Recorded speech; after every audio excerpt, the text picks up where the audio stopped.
Good morning to one and all. In today's session, we are going to discuss about partition coefficient, which is nothing but an important physicochemical parameter in understanding the biological activity of any drug molecule. Okay, so we all know that biological activity is nothing but any pharmacological activity that is generally we expect from any drug. Okay, so how this partition coefficient helps in predicting biological activity. Okay, so once this session is completed, any learner will be able to define what is partition coefficient and how can we determine the partition coefficient of any given drug molecule by using different methods, and will be able to explain the effect of partition coefficient. That means how the partition coefficient is going to help us in predicting the biological activity of drugs.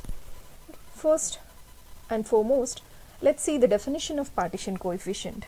It is given by a simple statement, that is ratio of unionized drug distributed between organic phase and aqueous phase at equilibrium. So simply, it is nothing but the concentration of the drug that is distributed in between organic and aqueous phase, okay, which is given by the formula partition coefficient, which is denoted by P, is equal to concentration of drug in organic phase divided by concentration of drug in aqueous phase. So by looking at the formula, simply we can understand the capability of the drug to dissolve in organic phase in presence of aqueous phase. Hence, it is also considered to be a measure of lipophilicity. Lipophilicity is nothing but ability of drug to dissolve in organic phase or lipid phase. That means by looking at the value of partition coefficient, we can understand how extent simply it can be able to dissolve in the lipid phase. So how can we determine this? Okay, so how can we determine the value of P? Here there are three simple methods for measuring this partition coefficient. First one is shake flask method, second one is HPLC method, and third one is computational determination of log P. When it comes to first one, shake flask method, generally it is used in the laboratory for measurement of partition coefficient of simple drugs like benzoic acid, salicylic acid, and some other molecules. So this can be done by taking a separating funnel, and in separating funnel we have to take two phases, that is an organic phase and of course water, aqueous phase. So organic phase generally will be taking N-octanol as a solvent, and a particular amount, known amount of drug will be dissolved into two phases. Okay, the flask, the drug is added to the separating funnel and it will be shaken well for 20 to 30 minutes, and later on by separating the two layers we can determine the amount of drug or amount of solute that is dissolved with the help of titrations. Okay, then based on the titrant values, simply by substituting them in the above formula we can find out partition coefficient.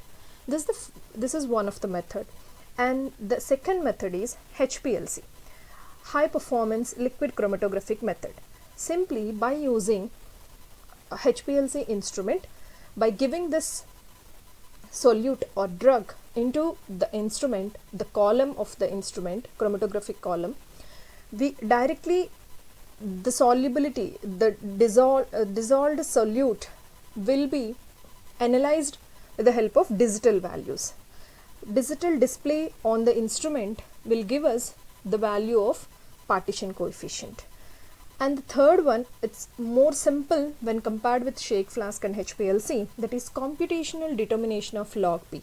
That means without using any equipment or apparatus, this computational determination of log P is nothing but by giving the structure of the drug, okay, by giving the chemical structure of the drug in a software like Molinspiration, okay, by using computer, okay, directly when you give this chemical structure of the any drug molecule into that software, it will directly display the value of log p. Okay, these are the three simple methods for determination of partition coefficient. At this point, so once we understood what is partition coefficient and how we can determine, so how we can relate this value to the biological activity of the drug. Okay, so at this point, just think that how can we predict, how can we guess the biological activity of any drug by knowing the partition coefficient value. Okay, let's see that. Okay, see here we have two statements. There is hydrophobic drugs with high partition coefficient values are preferably distributed to hydrophobic compartments such as bilipid layers of cells. This is simply nothing but hydrophobic. That means the drugs are nothing but which will dissolve very easily or which will distribute very easily in organic phase are called to be hydrophobic. And we all know that as a biological students, all the cell membranes are made up of lipoproteins which are nothing but high lipid content. Any drug to exhibit its biological activity, it has to cross this lipid layers. Okay, that means it should have high hydrophobicity, which is nothing but indicated with high partition coefficient value.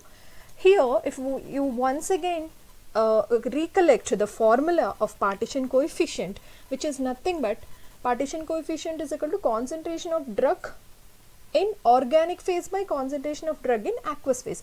Here the numerator value is nothing but indicating the concentration of drug in organic phase, which is nothing but simply directly proportional. Okay, that means partition coefficient value is always directly proportional to the concentration of drug in the organic phase. This indicates the drug is highly hydrophobic. It has more tendency to dissolve in the organic phase. Okay, as the cellular biomembranes, they are also made up of lipids. Here one more factor we have to consider is like dissolves like. Okay, so when a drug has high partition coefficient value, it has high tendency to dissolve in the lipids. Okay, so we can expect more lipid solubility, so it can easily cross the lipid membranes of the cells and can reach the target very effectively and can deliver its pharmacological activity. Okay, so when it comes to the second factor, where the partition coefficient values are less, generally we consider those group of drugs to be hydrophilic. Okay, that means denominator, concentration of drug in aqueous phase. Okay, when the denominator value, okay, it is low, generally the overall value of partition coefficient is considered to be low, and this indicates that the drugs are hydrophilic and cannot be able to cross the biological membranes. So it will remain more amount in the blood itself. That means it is unable to reach the target. Okay, then when it doesn't reach the target, it cannot exhibit its biological activity or pharmacological activity. Okay, simply based on the partition coefficient value, what we can conclude is any drug which is having a high partition coefficient value is considered to be hydrophobic drug and can exhibit higher biological activity because it can cross the biomembranes of cells very easily. Whereas the low partition coefficient value of drugs are considered to be hydrophilic drugs which have more tendency to dissolve in water and will remain in the bloodstream and cannot exhibit their biological activity as effectively as the hydrophobic drugs. Okay. So these are some of the references for the above topic. Thank you. Happy learning.